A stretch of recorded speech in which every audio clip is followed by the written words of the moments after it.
ఓం శ్రీ గురుభ్యో నమః.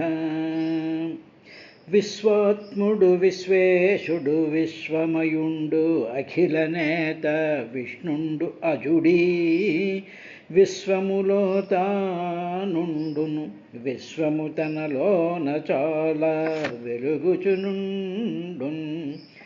హరి భగవంతుడనంతుడు కరుణాంబుధి సృష్టి కార్యకారణ హేతుస్ఫురణుండు అవిభు కంటెన్ పరుడం వడులేడు తండ్రి పరికింపంగన్.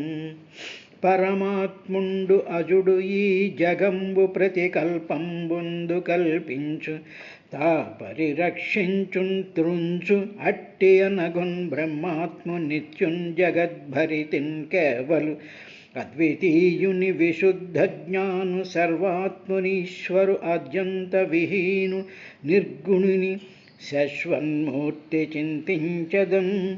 సరసగతిన్ మునీంద్రులు ప్రసన్న శరీర హృషీక మానస స్ఫురణగలప్పుడు అవిభుని భురికణాకలిత స్వరూపముందరమిడి చుతురెప్పుడు కుతర్కత మోహతి చేతనజ్ఞతన్ బొరసిన ఎప్పుడం విభుమూర్తి కనుంగొనలేరు నరదా. బలభీమార్జున ముఖ్య చాపధర రూప వ్యాజతం క్రూరులన్ ఖలులన్ దుష్టధరాతరేశ్వరుల సంగ్రామైక పారీణ దోర్బల కేళిందనుమాడి సర్వధరణీ భరంబు మాయించి సధుల రక్షించిన ఎట్టి కృష్ణుని అనంతుని కొల్తునెల్లప్పుడున్. హరిమయా బలమే నిరుంగనట శక్యంబే సనందాది సత్పురుషవ్రాతముకైన బుద్ధి నిరతంబున్మాని శవాధిక స్ఫురణం తచ్చరితానురాగ గుణ విస్ఫూర్తిన్ సహస్రాస్య సుందరతన్ పొల్పగు శేషుడన్ నిరుగడన్నను చెప్పలురుండురుల్. ఇతరము మాని తన్ను మదినంతయు నమ్మి భజించువారి ఆశ్రిత జన సేవితాంఘ్రి సరసీరుహుడైన సరోజనాభుడు అంచిత దయతోడ నిష్కపట చిత్తమునం కరుణించునట్టి వారతుల దురంతమైతనరు అవిభుమాయతరింతురెప్పుడున్. హరి ఓం శ్రీ గురుభ్యో నమః. ఓ విదురా, ఇలాగా పూర్వం ఈ సృష్టిని చెయ్యాలి అనేటువంటి ఒక మీటింగ్ ఏర్పాటు చేసుకున్నారు. దాన్ని సత్రయాగం అంటారు. ఆ సత్రయాగంలో ఈ సృష్టి మానవ సృష్టి జరగడానికి ఎవరు బాధ్యత వహించాలి, ఎవరు ఈ సిస్టమ్ని జనరేట్ చేయడానికి ఏ ప్రజాపతి యొక్క ఆధ్వర్యంలో ఇదంతా జరగాలి అని చెప్పి వాళ్ళందరూ కలిసి ఒక మీటింగ్ ఏర్పరుచుకున్నారు.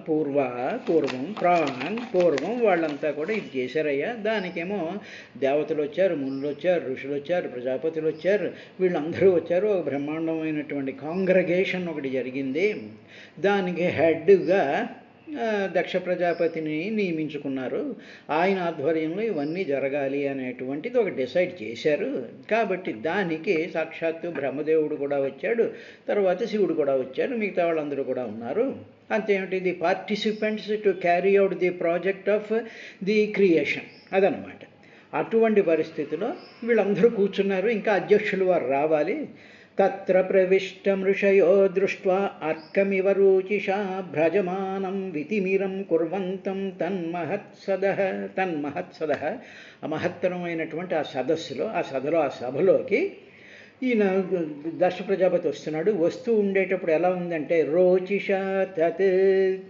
అప్పుడు ఆ దక్ష ప్రజాపతి శరీరంలో నుంచి బ్రహ్మాండమైనటువంటి వెలుగులు ఏదో 1000 క్యాండిల్ బల్బు ఒక్కసారి ఇలా లోపల నడిచొస్తున్నట్టుగా మంచి కాంతితో వెలిగిపోతూ ఎలా ఉన్నాడంటే దృష్ట్వా అర్కమివ, ప్రకాశిస్తూ ఉండేటువంటి సూర్యుళ్లాగా దక్ష ప్రజాపతి అందరూ కూర్చున్నారు, ఇటు అటు కూర్చున్నారు, అన్ని ఏర్పాట్లన్నీ జరిగాయి, ఇంకా meeting has to be started. అటువంటి సమయంలో అర్కమివ, ఒక సూర్యుడు వస్తూ ఉంటే ఏ విధంగా అయితే ఆ కాంతి పుంజం అంతా కూడా ఆ కాంతులతో నిండిపోతుందో అలాగా భ్రాజమానం, చాలా ప్రకాశమానంగా ఉండేటువంటిది. అది ఏమిటి చేసింది అంటే వితిమిరం కుర్వంతం, తిమిరం అంటే చీకటి, వితిమిరం అంటే చీకటి లేకుండా చేయడం. అంటే అక్కడంతా స్తబ్దుగా డల్గా మామూలుగా ఉండేటువంటి దాంట్లోకి ఈ అధ్యక్షుల వారు ఎప్పుడైతే వచ్చారో వెంటనే అందరూ యాక్టివేట్ అయిపోయి, అందరూ ఉల్లాసం అయిపోయి, ఆ వెలుగు ఆ కాంతితో అందరూ కూడా యాక్టివేట్ అయిపోయినటువంటి పరిస్థితి ఏర్పడింది. అలాగా ప్రవిష్టం దృష్ట్వా, అలా వచ్చినటువంటి ఆ దక్షుణ్ణి చూసి దృష్ట్వా ఉదతిష్టం సదస్యాస్తే, వెంటనే అమ్మ అధ్యక్షుడు వారు వచ్చారు అనగానే మామూలుగా లేచి నుంచుంటారుగా. ఏదైనా మీటింగ్ జరుగుతుందండి, ఏ ప్రధానమంత్రి ఎవరో వచ్చేటప్పటికి ఏం చేస్తారు, ఆ చుట్టూ కూర్చునేటువంటి వాళ్ళందరూ లేచి గౌరవపురస్పరంగా నుంచుంటారు కదా, అదేగా ఉదతిష్టం సదస్య. అక్కడ కూర్చున్నటువంటి సదస్యులందరూ కూడా ఉదతిష్టం లేచి నుంచున్నారయ్యా. నుంచున్నట్టు స్వదేష్ణ్యేభ్య సహ అగ్నయ, అలాగా అందరూ ఏమిటి, అక్కడ అగ్నులు ఉన్నారు, దేవతలు ఉన్నారు, ఋషులు ఉన్నారు, మునులు ఉన్నారు, వీళ్ళందరికీ సదస్సులు కదా, దే ఆర్ ది పార్టిసిపెంట్స్ అన్నమాట. ఆ కాన్ఫరెన్స్కి వచ్చినటువంటి వాళ్ళందరూ కూడా స అగ్నయ ఋతే, ఆ ఋషులు, తర్వాత సదస్య, వీళ్ళందరూ కూడా విరించి, సాక్షాత్తు బ్రహ్మగారు, శర్వం చ, శివుడు కూడా ఉన్నాడు అక్కడ, అందరూ లేచి నుంచున్నారు. కానీ విరించిం సర్వంచరితే, అక్కడ బ్రహ్మగారు అల్లుడైనటువంటి శివుడు మాత్రం మినహాయించి వాళ్ళిద్దరూ తప్ప స్వధిష్ణేభ్య, ధిష్ణు అంటే కూర్చోవడం అన్నమాట, స్థిరంగా వచ్చాడు కూర్చోడు. స్వధిష్ణేభ్య అంటే వాళ్ళ సింహాసనాల్లో వాళ్ళకి అమర్చినటువంటి దాంట్లో వాళ్ళందరూ స్వధిష్ణ్య తమ ఆసనాల నుంచి ఉదతిష్టం, అందరూ లేచి నిలబడ్డారు, ఒక్క శివుడు బ్రహ్మదేవుడు తప్ప అని అక్కడ ఉండేటువంటి ఆ విశేషాన్ని మైత్రేయ మహర్షి విదురుడికి చెప్తూ ఇంకా ఏమన్నాడంటే సదసస్పతిభి దక్షో భగవాన్ సాధు సత్కృత అజం లోకగురుం నత్వా నిశసాద తదాజ్ఞయా. సభలో ప్రముఖులందరూ కూడా, ఆ సభలో ఉండేటువంటి ప్రముఖులు, ఆ వచ్చినటువంటి పూజింపదగినటువంటి భగవంతుడితో సమానమైనటువంటి ఆ దక్షుణ్ణి అందరూ లేచి సత్కరించి, ఆహా వచ్చావా స్వామి, ఎలా ఉన్నారు, ఏమిటి, షేకండ్ ఇచ్చి నమస్కారాలు పెట్టి ఇవన్నీ చేస్తూ ఉంటారుగా, ఆ విధంగా అందరూ కూడా సత్కరించారు. అప్పుడు ఇలా వస్తూ ఆ ముందు ప్రాంతంలో కూర్చున్నటువంటి బ్రహ్మగారిని చూసి ఈ దక్షుడు బ్రహ్మగారికి నమస్కారం చెప్పాడు. నమస్కారం చెప్పిన తర్వాత అప్పుడు వెంటనే కూర్చో దక్ష అని చెప్పి, ఎందుకంటే బ్రహ్మగారి తండ్రి కదా, ఈయన ప్రజాపతి, ఆయనకి పుట్టినటువంటి వాడు దక్ష ప్రజాపతి కాబట్టి ఆ స్వయంభూడైనటువంటి బ్రహ్మగారికి దక్షుడు వచ్చి చాలా అహంకారం అని కాదు, ఆ బాడీ లాంగ్వేజ్ అంతా చూసి తండ్రికి నమస్కారం చేసిన తర్వాత కూర్చో దక్ష అని చెప్పి బ్రహ్మగారు ఆయన అనుమతిస్తే అప్పుడు దక్షుడు కూర్చున్నాడయ్యా. ఇది జరిగింది అక్కడ. సదసస్పతిభి దక్షో అంటే సదసత్భి అంటే ముఖ్యులైనటువంటి సభాసదులందరూ కూడా సాధు, వాళ్ళందరూ కూడా చాలా చక్కగా సత్కృత, అందరూ సత్కరించారు. ఎవరిని? భగవాన్ దక్ష, భగవంతుడితో సమానమైనటువంటి దక్షుణ్ణి వీళ్ళందరూ కూడా సత్కరించారు. తర్వాత లోక గురుం అజం నత్వా, అప్పుడు దక్షుడు వాళ్ళందరికీ నమస్కారం చేసి సాక్షాత్తు తండ్రి అయినటువంటి లోక గురుం, లోకాలకి తండ్రి అయినటువంటి వాడు అజం, ఆ బ్రహ్మగారిని నత్వా నమస్కరించి తథాజ్ఞయ, బ్రహ్మగారు కూర్చోమ్మ దక్ష వచ్చావా అలా కూర్చో అని చెప్పి ఆయన కూర్చోవలసినటువంటి సింహాసనం మీద తదాజ్ఞయ బ్రహ్మగారి ఆజ్ఞ చేత నిశసాద కూర్చున్నాడు.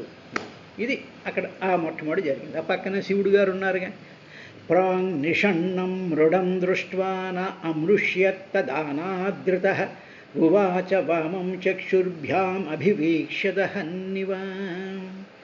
ఇక లేచి నమస్కారం పెట్టి లేకపోతే చేసి చిరునవ్వు నవ్వి లేచి బాగున్నావా అని ఏమీ పలకరించకుండా కూర్చున్నటువంటి తర్వాత ప్రాక్ ముందే అంటే ఏమిటి, ముందు శివుడు కూర్చున్నాడు, తర్వాత బ్రహ్మగారు కూర్చున్నారు, తర్వాత ఈ గణాలన్నీ కూడా అటు ఇటు కూడా వాళ్ళందరూ కూర్చున్నారు. ప్రాక్ ముందే, తనకన్నా ముందే కూర్చున్నాడు. ఇప్పుడు సాధారణంగా మీటింగ్ జరిగింది అనుకోండి, ఏ డైరెక్టరో ప్రైమ్ మినిస్టర్ వచ్చి తాను కూర్చున్నాక అంతవరకు నేర్చి నిలబడ్డటువంటి వాళ్ళు ప్రైమ్ మినిస్టర్ కూర్చున్నాక మిగతా వాళ్ళు కూర్చుంటారు. ఇది మామూలుగా జరిగేది. అలాగా ప్రాక్ ముందే నిషణ్ణం కూర్చున్నటువంటి మృడం శివుని దృష్ట్యా చూచి అలా చూశాడు.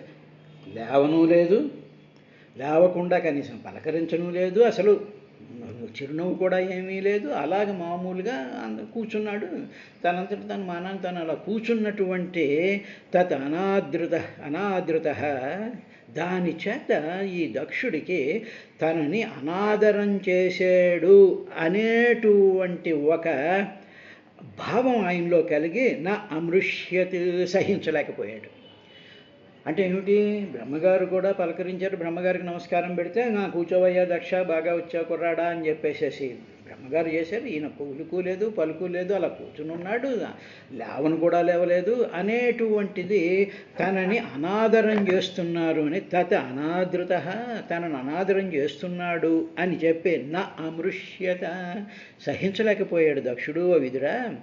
అప్పుడు చాలా కోపంతో చక్షుర్భ్యాం దహన్యవ, చక్షుర్భ్యాం ఆ రెండు కళ్ళతోనూ కూడా దహన్యవ దహించేటట్టు చాలా కోపంగా ఆ శివుడి వైపుకి వామం చాలా వంకరగా అనమాట, అంటే కళ్ళు ఇలా కిందకి పెట్టి చాలా కోపంతో చూస్తుంటాను, డైరెక్ట్గా చూడకుండా పక్క నుంచి విసుక్కున్నట్టు ఆ విధంగా వంకరగా కళ్ళు పెట్టి వామం అంటే వంకరగా కళ్ళుతో దహించేస్తున్నట్టుగా అభివీక్ష్య అలాగే శివుడి వైపు చూసి ఉవాచ ఈ విధంగా పలికాడయ్యా అన్నాడు. ప్రాంగ్ నిషణ్ణం మృడం, మృడం అంటే శివుడు, ప్రాంగ్ నిషణ్ణం అంటే ముందే కూర్చున్నటువంటి ఆ మృడం దృష్ట్యా చూచి నా అమృష్యత సహించలేక నా అమృష్యత అంటే సహించడం, నా అమృష్యత సహించలేకపోయి అనాదృత నాకేదో అనాదరం జరిగిపోయింది అనేటువంటి భావంతో చక్షుభ్యాం దహన్ ఇవ వామం వంకరగా కళ్ళతో చూస్తూ దహించేటువంటి విధంగా అభివీక్ష చూశాడయ్యా అని చెప్పి అప్పుడు ఇంకా మాట్లాడడం ఆ కోపం తన్నుకొచ్చేస్తోంది అన్నమాట. ఎంతమంది మహర్షులు, దేవతలు, ఋషులు, బ్రహ్మగారు వీళ్ళందరూ పలకరించారు, వీళ్ళందరూ చూశారు, వీళ్ళందరూ గౌరవించారు. సాక్షాత్తు పరమశివుడు పరబ్రహ్మస్వరూపం అనేటువంటి సంగతి తనకి తెలిసినా, తన అల్లుడు అని సంగతి తెలిసినా, తను ముద్దుగా చూసుకునేటువంటి కూతురు భర్తని తెలిసినా కూడా నన్ను చూసి లేవలేదు, నన్ను చూసి పలకరించలేదు, నన్ను చూసి చాలా కేర్లెస్గా ఉన్నాడు అని తాను ఊహించుకుంటూ తనకేదో అనాదరం జరిగిపోయింది అనేటువంటి ఆ భావం ఈ దక్షుల్లోకి వచ్చింది. అందుకని మామూలుగా చూడండి, మనం ఏదన్నా అనుకోండి, ఈ భావం ఎక్కడొస్తుంది అంటే ఉదాహరణకి మనం ఏదో హాస్పిటల్లో ఉన్నాం అనుకోండి, ఎవరో పలకరించడానికి అని వస్తారు, ఆ పక్కింటి వాళ్ళు, ఎదురింటి వాళ్ళు, వాళ్ళు వస్తారు. వచ్చిన వాళ్ళు అయ్యో అలా ఉన్నారండి ఏమిటంటారు అంట. అయిపోయిందా వాళ్ళు వెళ్ళిపోయిన తర్వాత పక్కన ఉన్న పెళ్ళం మొగుడుతోనే అంటాం, చూసావా ఇంతమంది వచ్చారు కానీ వాడు రాలే, చూసావా వాడు రాడంటాడు. ఈ వచ్చిన వాళ్ళ మీద ఆదరం లేదు, రాని వాడి మీద వీడి కోపం పెంచుకుంటాడు. అలాగే పెళ్ళికి అందరూ వచ్చారండి, మీరు మాత్రం రాలేదు, అవును మీరు మా పెళ్ళికి ఎందుకు వస్తారు అనేసి వచ్చిన వాళ్ళని అప్రిషియేట్ చేయడం, మీకు ఏదో పని ఉంది కాబట్టి రాలేదేమోలండి, పోన్లేండి పర్వాలేదు పెళ్ళదో బాగా అనేటువంటి ఆస్పెక్ట్ లేకుండా అనాదరం మాకేదో అనాదరం జరిగిపోయింది అనేటువంటి ఫీలింగ్ ఉంది చూసారా. ఈ ఫీలింగు ఈ మానవుల్లోకి రావడానికి కారణం ఏమిటంటే దక్ష ప్రజాపతి. ఇంకా అప్పటికి మానవులు ఎవరు రాలేదు. మానవుల్లోకి ఏ రకాలైనటువంటి క్వాలిటీస్ ఏ విధంగా వచ్చేసాయో అవన్నీ కూడా అక్కడ జరిగినటువంటి సందర్భానుసారం అవన్నీ కూడా వచ్చాయి. ఎందుకంటే దక్ష ప్రజాపతి ద్వారానే మనం ఈనాడు చూస్తున్నటువంటి మానవ సమాజం అంతా ఆ దక్ష ప్రజాపతి యొక్క సృష్టిలోనివే ఇవన్నీ కూడా. అందుకని దక్ష ప్రజాపతిని అహంకార ప్రజాపతి అంటారు. అహంస్వరూపం అంటే నేను అనేటువంటి ఈగోకి దక్షుడు ప్రతీక. కాబట్టి ఈ అహంకారం దీంట్లోకి వచ్చేసింది. అదేవిధంగా మన చిన్నప్పటి నుంచి కూడా మనం గమనించినట్లయితే లుక్ ఎట్ మీ అనేటువంటి సైకాలజీ ఒకటి ఉంటుంది. అంటే అహం అన్నమాట, నన్ను గుర్తించాలి అనేటువంటి ఒకానొక ఫీలింగ్ ప్రతి మనిషిలోనూ ఉంటుంది. ఉదాహరణకి ఏ స్వామివారు వెళ్తున్నారు అనుకోండి, అక్కడ భక్తులందరూ కూర్చుని ఉంటారు. అనగానే ఈ స్వామివారికి వీళ్ళందరూ దండాలు పెడుతుంటారు. అందులో ఎవడో ముసలాయనో లేవలేనటువంటి వాడో, లేకపోతే ఏదో పరాగ్గా ఉన్నటువంటి వాడో, ఏదో దుఃఖంతో ఉన్నటువంటి వాడు లేవలేదు అనుకోండి, ఈ స్వామివారు ఆ లేవలేనటువంటి వాడి మీద దృష్టి వెళ్తుంది తప్ప వీడికి నమస్కారాలు పెట్టినటువంటి వాడి మీద దృష్టి ఉండదన్నమాట. వారెవరో లేవలేరు అని చెప్పి ఆయన ఏమో ప్రవచనం చెప్తూ ఉండేటప్పుడు దెప్పుడు మాటలు మాట్లాడుతూ ఉంటారు. ఇవి ఎన్నోసార్లు విన్నాం, ఎంతోమందిలో జరుగుతూ ఉండేటువంటి విశేషాలు ఇవన్నీ. కాబట్టి ఇది చదువు సంధ్య దీంతో సంబంధమైనటువంటిది కాదు, అహంకారం ప్రవృత్తితో ఉండేటువంటి లక్షణము. కాబట్టి అది మానవ సృష్టిలోకి వచ్చేసింది. అది అది అది చెప్పడానికి ఈ కథని సాకుగా తీసుకుని భాగవతం చెప్తూ ఉంది. కాబట్టి మనం పోగొట్టుకోవాల్సింది ఏమిటి అంటే, మనం గుళ్ళోకి వెళ్తే మనం చూడాల్సినటువంటి దేవుడు ఆ గుడి మేనేజరు, ఆ మేనేజర్ భార్యో, లేకపోతే అక్కడ ఉండేటువంటి వాళ్ళు మనకి ఫోటో తీయలేదు, మన వైపు చూడలేదు, మనకి పలకరించలేదు, మనం వచ్చేట మొహం తిప్పేసుకుని వాళ్ళ అంటే అహం అన్నమాట. నన్ను చూడలేదు, నాకు ఫోటో తీయలేదు, నన్ను రమ్మనలేదు, నాకు చేతిలో ప్రసాదం పెట్టలేదు. ఇప్పుడు ప్రసాదం పెట్టేవాళ్ళని చూసి వాళ్ళకంతా ప్రేమ వచ్చేస్తూ ఉంటుంది. ఈ టైప్ గుళ్ళల్లోనే జరుగుతుంది, ఇళ్లల్లోనే జరుగుతుంది, కార్యక్రమాల్లోనే జరుగుతుంది, ఫంక్షన్స్లోనే జరుగుతూ ఉంటుంది. ఇటువంటి స్థితి వచ్చేసింది మానవుల్లోకి. ఇది ఎవడు తప్పించుకోలేడు, ఏ దేశస్థుడైనా ఎవడైనా ఇది కామన్ అనేటువంటి విషయం చెప్పడానికే ఇది. తరువాత అప్పుడు ఆ బ్రహ్మర్షి అప్పుడు ఉండేటువంటి ఆ దక్షుడు ఏమన్నాడు అంటే, ఆయన మాట్లాడడం ప్రారంభించాడు 9వ శ్లోకంలో. శ్రూయతాం బ్రహ్మర్ష్యయో మే సహదేవా సహాగ్నయ సాధూనాం బ్రువతో వృత్తం అజ్ఞానాన్న చ మత్సరాత్ అని చెప్పి అన్యాపదేశంగా ఏదో శివుణ్ణి అంటున్నట్టు కాకుండా ఏదో ఒక జనరల్ టాపిక్తో మాట్లాడుతున్నట్టుగా బ్రహ్మర్షయో, ఓ బ్రహ్మర్షులరా, తర్వాత మీరు సహ దేవా సహ అగ్నయ, మీరందరూ కూడా సహ అగ్నయ 49 మంది అగ్నులతోనూ సహ దేవా దేవతలతోనూ. ఆ విధంగా ఆ దక్షుడు శ్రూయతాం బ్రహ్మర్షయో, ఓ బ్రహ్మర్షుల శ్రూయతాం వినబడుగాక, నేను మీతో ఒక విషయం చెప్పాలి అని చెప్పి అన్యాపదేశంగా శివుణ్ణి మనసులో పెట్టుకుని దక్ష ప్రజాపతి తనకి కలిగినటువంటి ఆ కోపాన్ని జనరలైజ్ చేస్తూ ఎవరికి అర్థమవునటువంటి విధంగా, అర్థం అవ్వాల్సినటువంటి వాళ్ళకి అర్థమయ్యేటువంటి విధంగా మొదలెట్టాడు, ఉపన్యాసం మొదలెట్టాడయ్యా. శ్రూయతాం బ్రహ్మర్షయో మే సహ దేవా సహ అగ్నయ సాధూనాం బ్రువతో వృత్తం నా అజ్ఞానాన్ న చ మత్సరాత్ అన్నాడు. నేను, ఓ బ్రహ్మర్షులారా, మీరందరూ వినండి నేను చెప్పే మాటలు.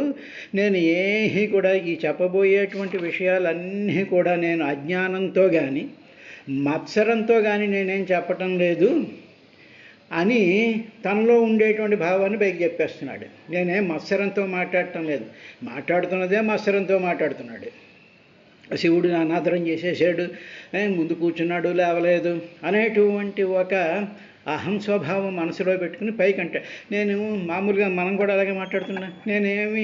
ఎవరిని ఏం దృష్టిలో పెట్టుకుని మాట్లాడటం లేదండి, నేను ఉన్నది ఉన్నట్టే చెప్తున్నాను అని చెప్పి ఆ లోపల ఉండేటువంటి దుగ్ధ ఉంటుంది, ఆ కోపం ఉంటుంది, ఆ ద్వేషం ఉంటుంది, దాన్ని పైకి చెప్తూ దాన్ని కప్పిపుచ్చేటువంటి మాటల కింద నా అజ్ఞానాన్ నచ మత్సరాత్, నేనేమి ఇప్పుడు చెప్పబోయేటువంటి మాటలన్నీ కూడా నేనేమి అజ్ఞానంతో కానీ మత్సరంతో కానీ ఏం చెప్పటం లేదు మహర్షులరా. మీరందరికి సహ దేవా సహ అగ్నయ, మీరందరూ దేవతలు అగ్నులు, మీరందరూ వచ్చేసారు, మీరందరూ కూడా నన్ను గౌరవించేసేసారు అని. ఆ గౌరవించారు అనేటువంటి మాట వెనకాల వీడు గౌరవించలేదు అనేటువంటి ఒక దృక్పథం కూడా ఆ మాటల్లో ధ్వనించేటట్టు ఉంది. చెప్తూ అంటాడు సాధూనాం బ్రువతో వృత్తం. ఇప్పుడు నేను చెప్పబోయేది ఏమిటి అంటే సాధూనాం వృత్తం బ్రువత, సాధువులు అంటే మంచివాళ్ళు నడవడిక, వృత్తం అంటే నడవడిక, సాధూనాం అంటే సత్పురుషుల యొక్క నడవడిక ఎలా ఉంటుందో దాని గురించి నేను చెప్పదలుచుకున్నాను. ఆ మాటల్ని శ్రూయతాం బ్రహ్మర్షియో, బ్రహ్మర్షులారా మీరందరూ వినండి అని చెప్పి ఇంట్రడక్టరీగా ఆ మొదటి 9వ శ్లోకంలో చెప్పాడయ్యా విదురా అని చెప్తూ ఇప్పుడు ఇంకా డైరెక్ట్గా వచ్చేసాడు. అయంతు లోకపాలానాం యశఘ్నో నిరపత్రపః సద్భరి ఆచరితః పంధాయేన స్తబ్ధేన దూషితః అని లోకపాలానాం లోకాల్ని పరిపాలించేటువంటి వారి యొక్క యశఘ్నో లోకపాలానాం యశఘ్న లోకాల్ని పరిపాలించేటువంటి వాళ్ళ కీర్తిని చెడగొట్టేటువంటి, తిరస్కరించేటువంటి అయం అంటే ఇలా చూపిస్తూ పేరెత్తడం లేదు. అయం ఈ శివుడు నిరపత్రపః సిగ్గులేనటువంటి వాడు. తర్వాత స్తబ్ధేన ఏమీ మాట్లాడలేదు కదా, వచ్చావా పలకరించా, దక్ష వచ్చావా, మామగారు మీరు వచ్చారా అని పలకరించలే. స్తబ్ధేన మామూలుగా సైలెంట్గా అలా కూర్చున్నాడు అంతే. ఆయన అలా కూర్చున్నాడు కాబట్టి స్తబ్ధేన ఏమీ శబ్దం చేయకుండా స్తబ్దుగా తనకేమీ పట్టనట్టుగా పొగరమోతు అనేటువంటి అర్థం వచ్చేటట్టుగా స్తబ్ధేన. తర్వాత అలా కూర్చున్నాడు. అయం ఈ శివుడు నిరపత్రప సిగ్గులేనటువంటి వాడు. తర్వాత స్తబ్ధేన పొగరమోత్తనంతో లేకపోతే స్తబ్దుగా అన్రియాక్టివ్గా కూర్చున్నాడు. ఏన ఎవని చేత అయితే సద్భిః సత్పురుషుల చేత ఆచరిత సత్పురుషులైనటువంటి వాళ్ళు ఏం చేస్తారు అంటే ఎవరైనా పెద్దవాళ్ళు వచ్చేటప్పటికి లేస్తారు, నమస్కారం పెడతారు, అయ్యా బాగున్నారా అంటారు, వినయంగా తల ఉంచుతారు. కాబట్టి సద్భిః ఆచరిత సత్పురుషులు ఆచరించేటువంటి పంథ ఆ మార్గాన్ని దూషిత చెడగొట్టాడు అయం ఈ శివుడు అన్నాడు. అంటే ఏమిటనమాట, సిగ్గులేని ఈ శివుడు లోకపాలకుల కీర్తి అంతటినీ కూడా చెడగొట్టేస్తూ ఉన్నాడు. సత్పురుషులు నడిచేటువంటి మార్గాన్ని, ఆ ఆచారాన్ని ఈ పొగరమోతు ఈ స్తబ్దుడు ధ్వంసం చేస్తున్నాడు అనే భయంకరంగా డైరెక్ట్గా నేనేమో మత్సరంతో మాట్లాడటం లేదు, నేను అజ్ఞానంతో మాట్లాడటం లేదు అని చెప్పి ఇంట్రడక్టరీ రిమార్కులు చెప్పి డైరెక్ట్గా అయం ఈ శివుడు లోకపాలానాం యశోఘ్న. ఇంతమంది లోకపాలకులు వచ్చారు, అగ్నులు వచ్చారు, మహర్షులు వచ్చారు, బ్రహ్మర్షులు వచ్చారు, మునులు వచ్చారు, సాక్షాత్తు బ్రహ్మదేవుడు వచ్చేసాడు, మహావిష్ణువు వస్తాడు. తర్వాత వీళ్ళందరి ముందు ఉండి సిగ్గు లేకుండా స్తబ్దుడై అంటే ఏమిటి పొగరమోత్తనంగా కూర్చున్నట్టుగా తాను ఏదో పెద్ద అనాదరం ఫీల్ అయిపోయినట్టుగా మాట్లాడుతూ ఈ విధంగా అన్నాడు. సరే, పోతన గారు ఇందులో ఇదంతా నింద చేస్తున్నట్టు ఉంటుంది కానీ ఇదంతా స్తుతి, ఇదంతా కూడా తనకి తెలియకుండానే శివుణ్ణి స్తుతి చేస్తున్నాడు అనేటువంటి విధంగా ఆ శబ్దాలకి ఆయన పోతన గారు రాశారు. అది ముందు ఇది అయిపోయిన తర్వాత ఆ స్తుతి, అందులో ఉండేటువంటి స్తుతి ఏమిటో మనం చూద్దాం. తర్వాత ఇంకా ఏమన్నాడంటే యశమే శిష్యతాం ప్రాప్తో యన్మే దుహితురు అగ్రహీత్ పాణిం విప్రాగ్నిముఖత సావిత్ర్యా ఇవ సాధువత్. నేను సత్పురుషుడిలాగా కనిపిస్తూనే ఉంటాను, కానీ వాస్తవంగా సత్పురుషుణ్ణి కాను. నేను సావిత్రి వలె చాలా పవిత్రమైనటువంటి నా కుమార్తెను బ్రాహ్మణులు అందరూ కూడా వేదాలు పఠిస్తూ ఉండగా ఆ వివాహకంతో చేయిస్తూ ఉండగా అగ్నిసాక్షిగా వివాహం ఆడాడు. సర్వేశ్వరుడైనటువంటి శివుడు నాకు శిష్యుడైపోవునా అని సత్పురుషుడు వలె ఉండి ఈయనేమో నా కూతురిని వివాహం చేసుకుని అగ్నిసాక్షిగా వివాహం చేసుకున్నాడు. అందులో నా కూతురి సావిత్రిలాగా పరమ పవిత్రమైనటువంటిది పాణిగ్రహం చేసుకున్నాడు. కాబట్టి ఈ శివుడు నాకేమవ్వాలి అంటే నాకు శిష్యుడు అవ్వాలి. ఇతడు he must be a disciple for me అంటే నాకు శిష్యుడి కింద ఉండాల్సినటువంటి వాడు గురువుగారిని చూసే శిష్యుడు లేచి నమస్కారం పెట్టి, కాళ్ళకి నమస్కారం పెట్టి, ఆ గురువుగారు గురువుగారు అని వెనక తిరుగుతూ ఉంటాడు. అలా ఏం చేయకుండా స్తబ్దుగా కూర్చుండిపోయాడు. తరువాత నేను నా కూతుర్ని ఈయనకిచ్చాను. దక్ష ప్రజాపతి ఏదో శివుడి మీద దయదలిచినట్టు శివుడిని ఇది చూసి ఆయనకేమో నేను నా కూతుర్ని నేను ఇచ్చాను కాబట్టి, నా నుంచి దానం పుచ్చుకున్నాడు కాబట్టి, దానం గ్రహించినటువంటి వాడు తక్కువగా ఉండాలి, వాడు శిష్యుడై ఉండాలి, చేయి కింద పెట్టినవాడు ఉండాలి అనేటువంటి కొన్ని రకాలైనటువంటి కాన్సెప్ట్స్ అన్నీ కూడా మానవ సమాజంలోకి ఎందుకు ఎలా వచ్చేసేయో అనేటువంటి విధానం చెప్పడానికే ఇది చెప్తున్నాడు. ఏషమే శిష్యతాం ఏష ఇతడు మే నాకు శిష్యతాం, శిష్యత్వమును ప్రాప్త పొందినటువంటి వాడు. ఎందుకు శిష్యుడు అంటున్నాను అంటే, సాధువత్ నేను చాలా మంచివాడిగా ఉండి, సావిత్ర్యాయవ సావిత్రి వంటి మే నా యొక్క దుహిత కుమార్తెను పాణిం చేతిని అంటే పాణిగ్రహణం అన్నమాట, చేతిని విప్ర అగ్నిముఖత విప్రులు అగ్ని సాక్షికంగా అగ్నిదేవుడికి ఎదుటిగా బ్రాహ్మణుల వేదాశీర్వచనం చేస్తూ ఉండేటువంటి సందర్భంలో ఆ గ్రహేత్ స్వీకరించాడు. కాబట్టి హీ మస్ట్ బీ మై శిష్య, నా చెప్పినట్టు వినాలి, నాకు లొంగి ఉండాలి అనేటువంటి భావంతో దక్షుడు మాట్లాడుతూ ఉన్నాడు అనేటువంటి విషయం చూసాం. దీంట్లో ఉండేటువంటి రహస్యాలు రేపటి కార్యక్రమంలో మళ్ళీ చూద్దాం.